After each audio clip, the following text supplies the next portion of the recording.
We have a saying in Norway, you know, in Norway we ski a lot. And there's been quite a few famous skiers and also ski jumpers. And back in the 60s, we had a very, very good one called Wirkola. And once you're going to perform something after a lot of brilliant people have been giving their speeches like this morning, you say, we have an expression, it's like jumping after Wirkola. It's very difficult to impress. But I will do my best to give you some meaningful insights. And Norman, I was especially taken by your presentation where you talk about context.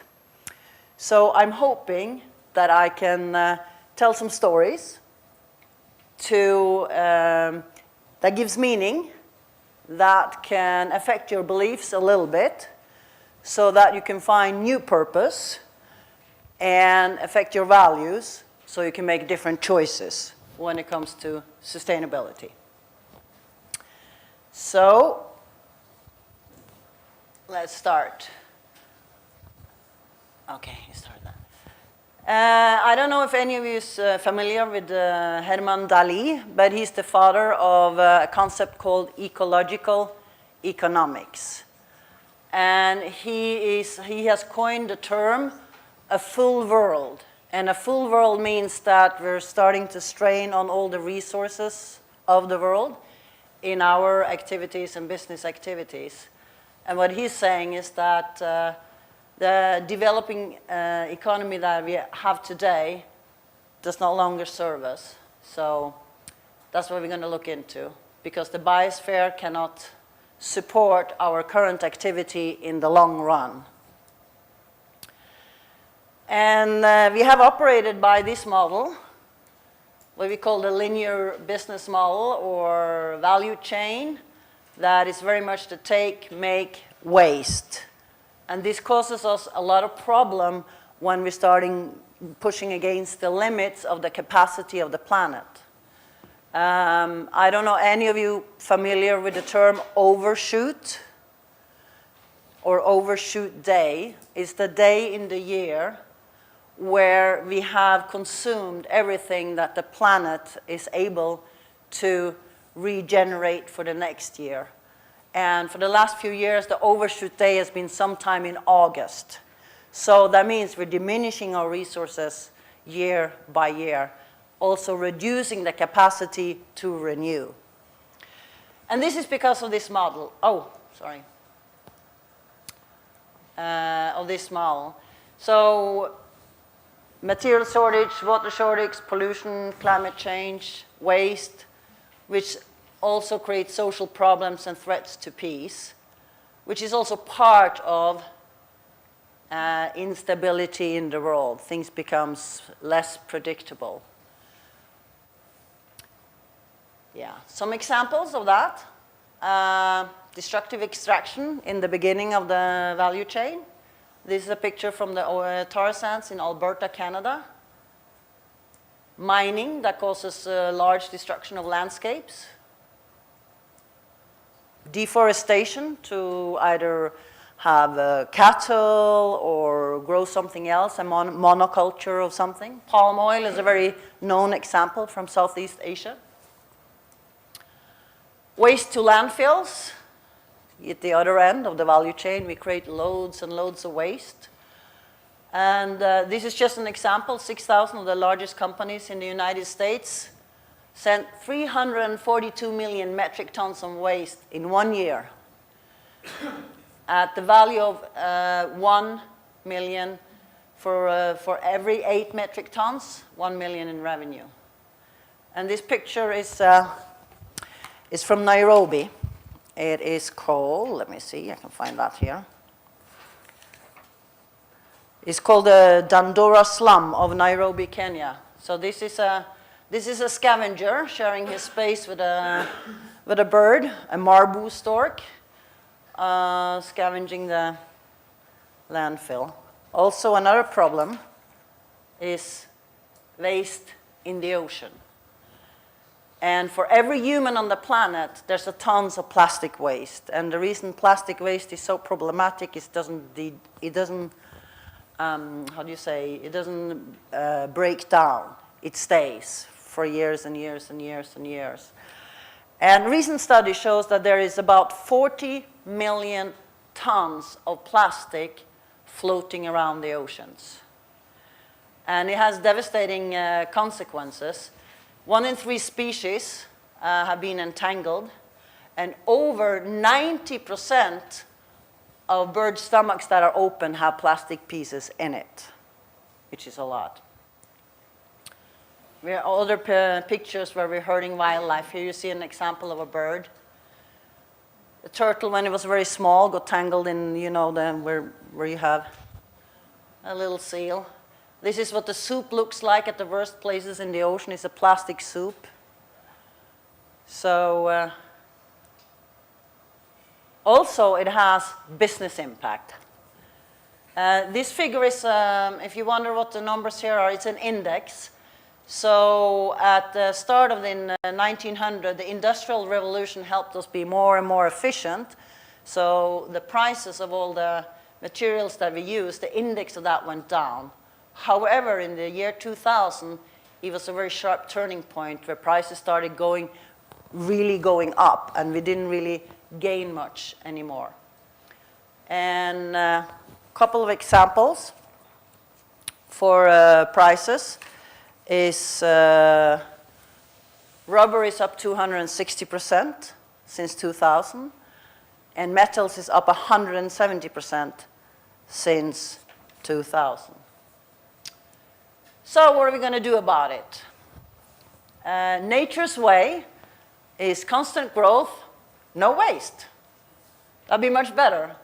See, plants absorb light, the leaves grow, they fall down, they go to the soil, there's microorganisms in the soil that enrich it, then they drop some seeds, they get food in the soil, etc., and the whole cycle starts again. But it's growing, and it's growing with no waste. So that's the basis of the thinking of the circular economy, is can we create a global economy with no waste? I mean, that's the number one. There's lots of other issues too, but if we can stop creating waste, and if we can recover all the waste we have already created, we're really on the way of creating a more sustainable economy. This is just a simple example where we source, manufacture, distribute, consume, but then we recover the resources again. We don't throw them anywhere. We don't create waste heaps. We don't put it in the ocean.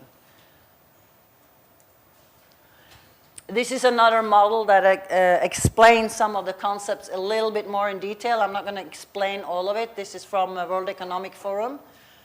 And also there's been McKinsey & Co. Are you familiar with McKinsey as a big global consulting company? They have reported that there's worth more $1 trillion in material savings, and that is in Europe alone. The most important with this figure is that they call, you see here, is technical materials. What do we do with them?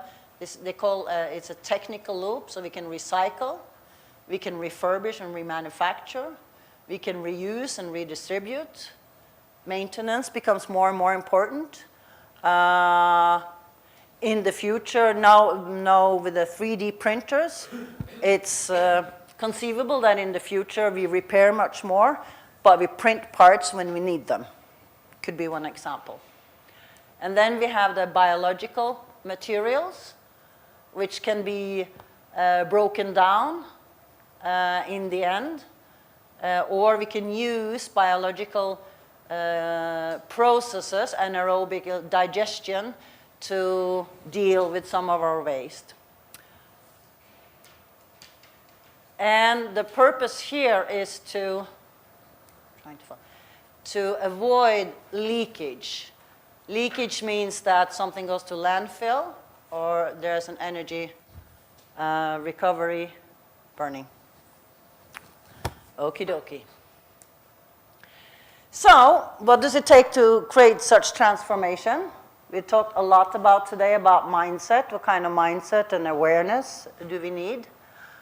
We need a clear purpose, that we understand that we're part of a much bigger system than ourselves, and that we see our purpose as part of that system, even if we're a business or educational institution or government entity, that we understand what role we have. The processes means the processes in our business processes and practical solutions. And changing relationships is a big one. I think Erica talked a little bit about radical partnerships earlier today. It's like our relationship with the whole value chain needs to change, either the quality of the ones we have or we forge new ones. This is sourced from Forum for the Future. This is a tips for you if you want to see more about this. They have a lot of free downloads on lots of sustainability issues, but also on the circular economy. And they have divided this concept into business models that are circular business models. There's the recycling, that you are able to recover everything as you go. We talk about what we call downcycling. That's when you use a material but to a lesser quality product. We're going to see some examples. Or upcycling, for very creative people. They take a material and make something much better of it, or higher quality. Collection services is a new business opportunity that has opened globally, or partnerships, collection partnerships, that makes a business of collecting a lot of materials. And we have also what we call industrial symbiosis.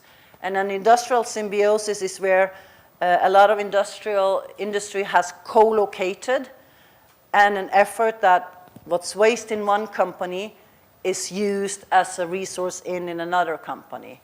And you can have energy streams, you can have material streams, and you can have water streams. Yeah. And then also on the other side is what we call enabling business models. And I think product as a service is one that many of you know, that we're renting instead of owning. Subscriptions to create lock-in. Modularity is very important in design, so that when you have created something and it's at the end of its life, it's easy to take it apart and reuse the part or recycle the parts. Yeah. Or a local loop, that things are collected together. Personalization is very much what you can do with IT. So I'm going to show you some examples. Here's one waste stream that used to be a huge problem. Once there were 2 billion tires scattered around the US landscape alone. Look at this. It's crazy. However, one of the larger companies that has taken this to heart and be serious, they have Timberland. Everybody maybe know Timberland boots. It's an international brand. Have forced a partnership with a company called Omni United that are designing tires. So now they are designing Timberland tires that are easier to recover the rubber afterwards to use it for soles for shoes. So they're planning in this early design phase, what kind of industry can we couple with that we use the same type of material that we want to go round and round and round with. So that's one example. However, they were not the first to think of it. I don't know, any of you been in Africa to a Maasai village. They have, for many decades already, used old motorcycle tires for making their sandals. And that has also spurred a more smaller, more local business of using tires to make sandals. But they're trying to make it a little bit more flashy. And this company, now Maasai threads, I know at least in France, you can, they grown and grown, and it gives a lot of work for the local people. And everything is using recycled materials and the local creativity of the local people, the local Maasai that makes them. So it's quite cool. Dark side of paradise. Any of you can guess where this is? You see there's a lot of plastic on the beach. Suggestion? It's the Maldives, you know, the dream of the tropical paradise, because they're in one of the ocean circles where the plastic collects. However, there's also solutions for that. This is a partnership between a company called Parley. They have as a mission to create a space where creators, thinkers, and leaders come together to raise awareness for the beauty and fragility of our oceans and collaborate on projects that can end their destruction. So they have a lot of projects. They have a website that you can look at. One example is production of not the soles, but the fiber of the shoes. And in 2017, Olympic champions, I think this is Shawnee Miller Oibu, if I'm not wrong, run with recycled shoes, or shoes made from recycled plastic from the beaches. And Adidas has said that in 2017, they will put out 1 million pairs of shoes on the market made of recycled plastic from beaches.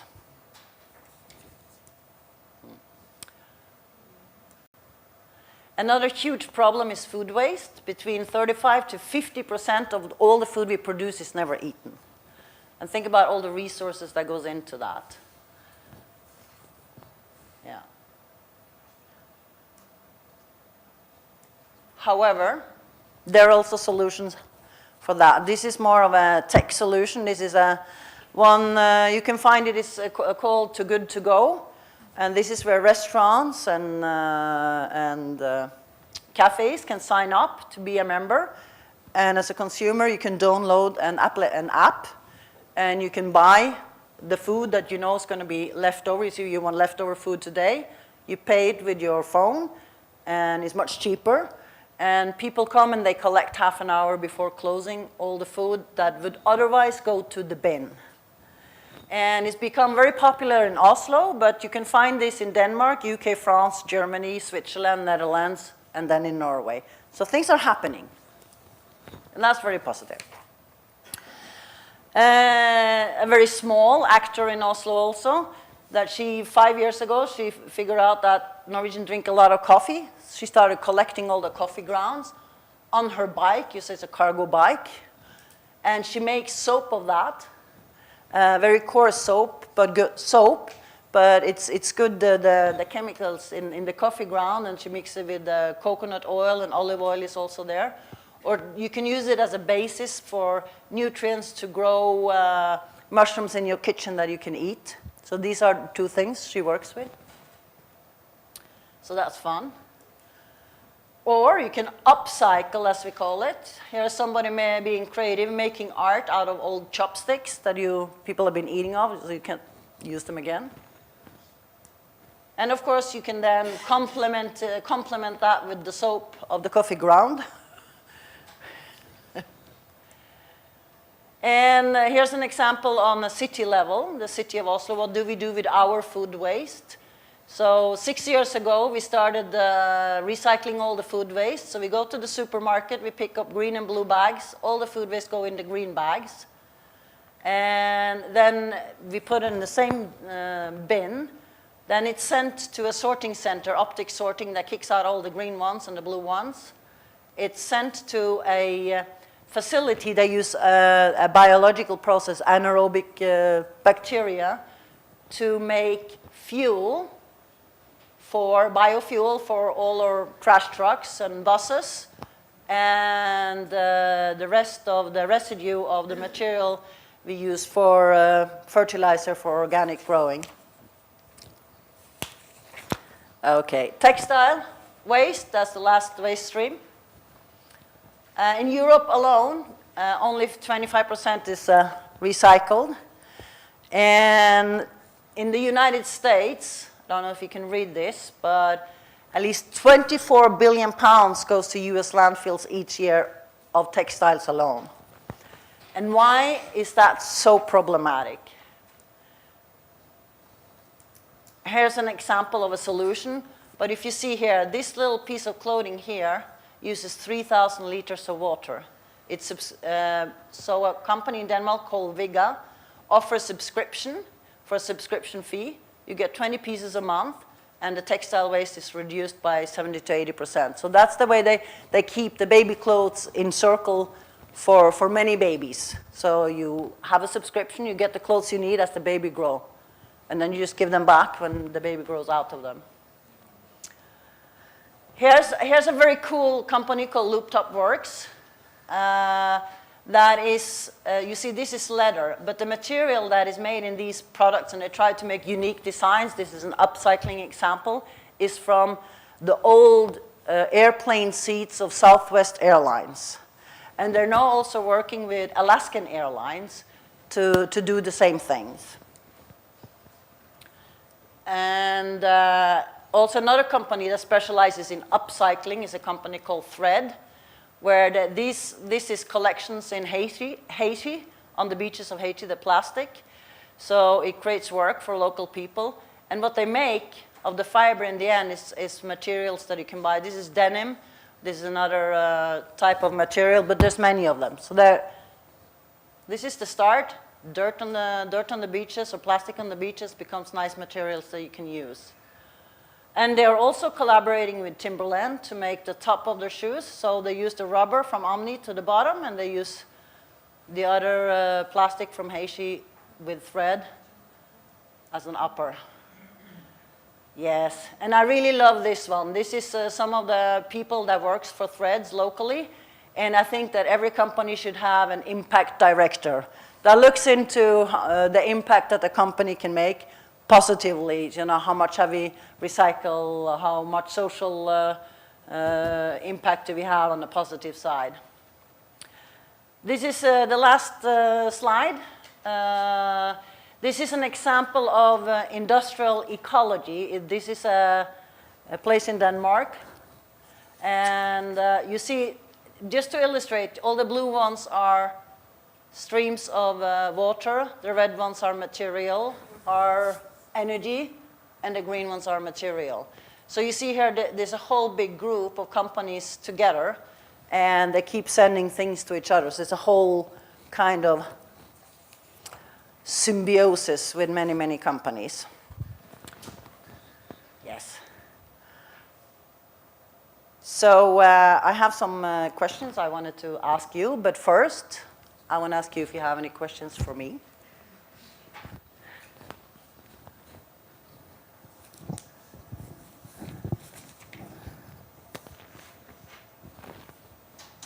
No? Okay, here we go then. So anybody wants to share some thoughts on insight on what are important leadership requirements for a circular economy?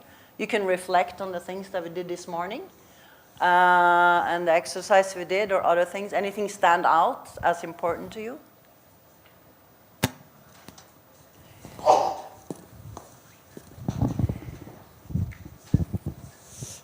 Thank you, Tove. I know that you've been for 10 or more years in the sustainability business, and because I met you so in the beginning of that, so I wonder if you, during these years, you found any correlation between the development of sustainability and the type of leadership. I mean, how is this, how are the leaders of the organizations that are doing this kind of circular economy, for instance? Could you tell us something about this, please? What I have experienced with the business people that I met and that I've talked to and the business community in Oslo, I will say that what has been typical for some of the companies is that many of them have top management that actually cares. They want to do something. They have a personal purpose. Maybe they even have a personal story for why they care.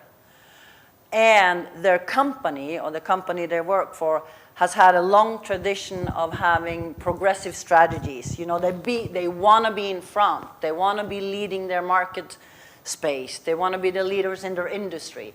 These are a lot of the companies that are sort of leading the way and taking the higher risks or developing new things. But I haven't been inside many of these companies to sort of study more in detail the leadership style. I can only talk from the CEOs that I met from these companies and the impression that I get and the speeches they give and the talks they give and the enthusiasm they show when they talk about what they're doing. You can see that there's fire, and it's a wonderful thing to see because it gives you hope. Anybody else? So, yes? If that's okay. My question has to do with trends. Are we going worse or are we improving since a lot of effort has been put and awareness to this issue? I know it's still controversial and some people deny it, but since the last, say, 10 years, with a lot more consciousness have been put into these issues of sustainability in general, have we gone better? Are we improving already, or are we still in the trend of worsening it? I think if you look at the large numbers, for example, for climate change, it will vary country by country who's able to reduce and who's still going up. However, when it comes to awareness, policy making, the willingness of politicians, more spreading out in the mainstream of the business community, right now everybody's talking about the green shift. Everybody wants to be on that train. Nobody wants to be left behind. They all want to go into the future of what they call the green shift. So the awareness and the energy available to really make changes is much better than it was 10 years ago. I'd say 5 years ago started a little, and the last 3 years is like, you see that really is, that's what they talk about. Of course, I'm talking from the perspective of the Nordic countries and from Norway and from Oslo that I know the best. But also there's a lot of, many of the initiatives I showed you today is typically from 2013, 14, 15, and 16. So it's the last 5 years a lot of these things also has happened. But it seems to me that it starts shifting now to the trend that people want to be part of it or they will be left behind, as far as I have been able to observe. But I haven't done any specific studies in a way that I can sort of prove it to you. But if you look at what McKinsey is doing, Boston Consulting Groups, MIT, Harvard, if you look at many of the sort of the big knowledge institutions and research institutions and big consulting companies, you will see the reports that they put out. You will see the way the trend is moving. So there's a lot of material available if you just Google a little bit for that, and you will find numbers. So I'm very positive for a positive change, and I like it when there's something practical that you can point to and you can start to discuss how does that affect us. So that was the question I wanted to ask. What can the IT industry do? Do you know any examples in the IT industry where they're trying to be moving in more into the circular economy? Well, what you see actually is the concentration, like you say, not only in products, but not owning product, but using them, like on-demand use. And what you see as a result of that there's a lot of shared resources taking place. So a lot of virtualization, if you know what it is, but it's like a software approach of using energized hardware. So you share actually the capabilities and the optimization, the maximalization of how you use your products is enormous, and there's a very big focus on energy saving, as data centers are really, really not so famous because they use an enormous amount of energy. I think that's one of the problems that they try to tackle right now. The enormously usage of energy data centers are using, and because in like 10 years everybody has to recharge their iPhones every day, you can imagine only that what it's asking from the world in terms of energy consumption. So there's a lot of focus on that. Thank you. Just one last comment to round this off and pass the baton is we talked about earlier, if you want to kind of take the bigger picture, if you want to have a purpose, does it really necessarily hurt you business-wise? When you talk about the circular economy, if you're willing to look for it, there's lots and lots of business benefits also. So you can save money on materials. It's much cheaper to buy recycled. You capture more value, develop new markets and gain new customers, build loyalty. For what we're talking about, the different generations, millennials, Generation Z, and others that they want purpose and meaning. Maybe you need it for attracting talent, etc., etc. So I'm not going to say all of this. I guess we're sharing these presentations online so they can download them. If you want that, you can ask us. We're not going to upload them, but the videos recorded for each of the speeches will be uploaded on the web of the university, and you can use them freely. In case you want the deck, the presentation of any of the speakers, just ask us, and we will ask them. And that's going to be the process. Okay. Thank you very much for Thank you. attention.